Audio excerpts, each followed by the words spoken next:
সুবহানাল্লাহ। ওয়ামা তুনফিকু মিন খাইরি ইউওয়াফা ইলাইকুম ওয়া আনতুম লা তুযলামুন। এরপর আল্লাহ তাআলা বলছেন, এই দানটা ইউওয়াফা ইলাইকুম, তুমি যা দান করবা ঠিক তাহাই আল্লাহ তোমাকে প্রদান করবেন। ওয়ামা তুনফিকু মিন খাইর, তুমি যদি খায়ের দান করো, ভালো দান করো, সিরাটা গানা মাঝখানে একদম দুই টুকরা হয়ে গেছে, এটা মসজিদের দান বাক্সে ছেড়ে দিলাম সুন্দর করে। মসজিদের দান বাক্স তো পিছলা, বাহির থেকে ছেড়ে দিলে এটা ঘর ঘরে নিচে পড়ে যায়। কিন্তু আল্লাহ কি বলছেন, ওয়ামা তুনফিকু মিন খাইর, তুমি যদি খায়ের দান করো, কি দান করো? খায়ের। খায়ের মানে কি? ভালো।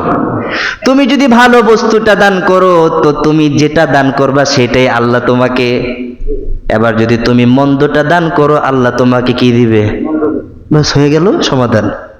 আল্লাহ নিজেই তাফসীর করছেন এখানে, ওয়ামা তুনফিকু মিন খাইরি ইউওয়াফা ইলাইকুম ওয়া আনতুম লা তুযলামুন। তুমি যদি মসজিদ কিংবা মাদ্রাসা কিংবা গরিব ইতিম অসহায় যাদেরকে তুমি দান করো, যদি খায়ের দান করো, ভালো দান করো, তুমি যেটা দান করেছো সেটাই আমি আল্লাহ তোমাকে দিব।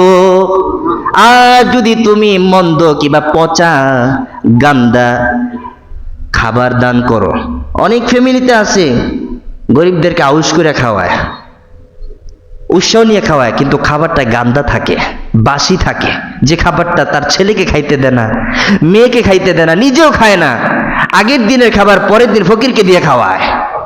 কি বলেন, আছে কিনা? নাই, অনেক আছে ভাই। আগের দিনের খাবার নিজেও খায় না, নিজের মেয়েকেও খাওয়ায় না, ছেলেকে খাওয়ায় না, খেলে জীবাণু হতে পারে, রোগ হতে পারে, ওই খাবার ফকিরকে টেনে এনে আউশ করে খাওয়ায়। মনে হয় যে উনি খাওয়ান, আর কেউ খাওয়ায় না। 5 তলা থেকে নেমে এসে ফকিরকে টেনে এনে বাসি খাবার খাওয়ায়। আছে না নাই?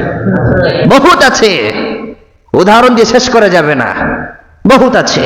আল্লাহ কি বলছেন, ওয়ামা তুনফিকু মিন খাইরিন, তুমি যদি খায়ের দান করো, ভালোটা যদি দান করো, তো আল্লাহ তোমাকে ওইটাই প্রদান করবেন। আর যদি তুমি মন্দ দান করো, জেনে নাও ওয়া আনতুম লা তুযলামুন, আমি জালেমদেরকে কখনো দান করি না। যারা জালেম, যারা নির্দয়, যাদের মধ্যে অমানবিকতা আছে, আমি তাদেরকে কখনোই হেদায়েতের পথ দেখাই না। তাহলে মন্দা কাজ, খারাপ কাজ, অশ্লীলতা, বেহায়াপনা, বেলাল্লাপনা, মন্দ চিন্তা, মন্দ পথের দিকে যাওয়াই সব কিছু জালেমদের কাজ। আল্লাহ কি বলছেন, আমি জালেমদেরকে হেদায়েতের পথ দেখাই না, তাদের মধ্যে, তাদের কাছে আমি উত্তম কখনো প্রদান করি না। তারা যদি আমার কাছে উত্তম প্রদান করে, তো আমিও তাদেরকে উত্তম প্রদান করব। এই কনসেপ্ট থেকে আমরা কি শিখলাম? আমরা যখন দিব, ভালোটা দেওয়ার চেষ্টা করবো ইনশাআল্লাহ। আমরা যখন দিব, দিল থেকে যেটা দিব ওটা ভালোটা দেওয়ার চেষ্টা করবি ইনশাআল্লাহ। যেটার মূল্য আছে, বাজারে গেলে এটার মূল্য থাকে।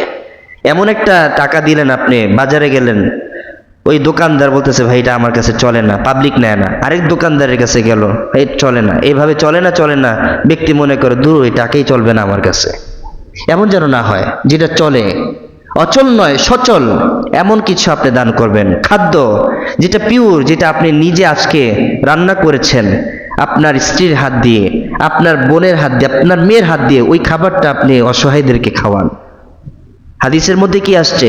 হাদিসের মধ্যে আসছে, যে জিনিস তোমার নিজের জন্য পছন্দ করো, ওই জিনিস যদি তোমার অপর ভাইয়ের জন্য পছন্দ করো, তুমি হচ্ছ সর্বোচ্চ ইমানদার, তুমি হচ্ছ পিওর ইমানদার, তুমি প্রকৃত ইমানদার। তুমি যে জিনিসটা নিজের জন্য পছন্দ করো, নিজের জন্য কোন জিনিসটা পছন্দ করি, খাদ্য থেকে শুরু করি, খাদ্য, বস্ত্র, সামগ্রী, টাকা পয়সা, অর্থ, যা কিছু আছে সব কিছু, তুমি যা কিছু তোমার নিজের জন্য পছন্দ করো, ওইটা যদি তুমি অপর মুসলিম, অপর ভাইয়ের জন্য পছন্দ করো, এটা হচ্ছে প্রকৃত মুমিনের আলামত, প্রকৃত মুমিনের পরিচয়। বলি সুবহানাল্লাহ। ওই জায়গায় আমরা আসতে চাই না? ওই জায়গায় আমরা আসতে চাই না? ইনশাআল্লাহ চাই তো? আল্লাহ তাআলা আমাদের সকলকে দিনের এই কনসেপ্টে প্রেক্ষাপটটা বুঝার তৌফিক দান করুক, এবং সর্বাগ্যে সকলের চাইতে অধিক, বিশেষ করে কড্ডা এলাকার মানুষ যেন তাদের আমল দিয়ে শুরু করে দেয়। আজকে থেকে কড্ডা থেকে শুরু হবে, ভালোটা দিয়ে শুরু, এখান থেকে সবাই শিক্ষা নেবে। হতে পারে কি পারে না? আল্লাহ তাআলা আমাদের সকলের দ্বারা এমন কাজ করার তৌফিক দান করুন। ওমা তৌফিক ইল্লা